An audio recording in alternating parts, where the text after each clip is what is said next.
سحری میں آنکھ نہ کھلے تو روزے کا حکم. اگر سحری کے لیے نیند کی وجہ سے آنکھ نہ کھلے اور صبح دیر سے آنکھ کھلے تو روزے پر کوئی فرق پڑے گا؟ نیز اٹھنے کے بعد نیت کر سکتے ہیں. تنویر صاحب کینیا سے.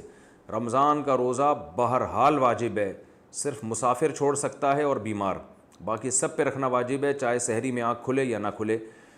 تو کیسی حالت پتلی ہونا, اگر سحری میں آنکھ نہیں کھلی ہے اور آپ کو یہ لگ رہا ہے کہ بہت مشکل ہو جائے گا روزہ گزارنا, پھر بھی روزہ رکھنا پڑے گا.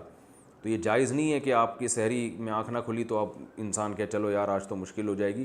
تو روزہ صرف بیمار آدمی اور مسافر وہ چھوڑ سکتا ہے, باقی جتنی بھی پیاس لگ رہی ہو, جتنی بھی بھوک کا خطرہ ہو, ایسی کنڈیشن میں روزہ نہیں چھوڑ سکتے آپ. روزہ بہرحال رکھنا پڑے گا. وہ الگ بات ہے کہ اتنی پیاس لگی یا اتنی بھوک لگی کہ مرنے یا بے ہوش ہونے کا خطرہ ہو گیا تو پھر روزہ ایسی کنڈیشن میں آ کے توڑ سکتے ہیں, چھوڑ بہرحال نہیں سکتے. تو سحری میں آنکھ کھلے نہ کھلے روزہ رکھنا پڑے گا. باقی کب تک نیت کر سکتے ہیں؟ جو ہے نا نصف النہار سے پہلے.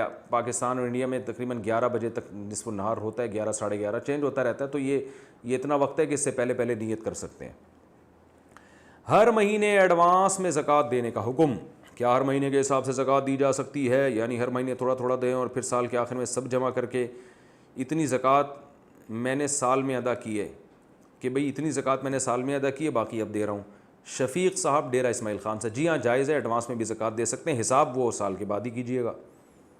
بچی کے لیے خریدے گئے سونے پر زکوٰۃ. میری بیٹی 1 سال کی ہے, میں نے اس کے نام پر 1 تولہ سونا لیا ہے اور آگے بھی لینے کا ارادہ ہے, کیا اس پر زکوٰۃ ہوگی یا نہیں؟ احتشام قریشی ممبئی سے.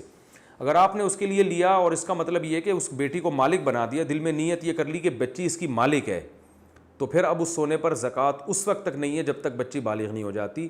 لیکن پھر وہ سونا استعمال بھی نہیں کیا جا سکتا, یہ بھی ذہن میں رکھیں. وہ بچی اس کی مالک بن گئی اور نابالغ کی کسی چیز کو تصرف میں لا نہیں سکتے.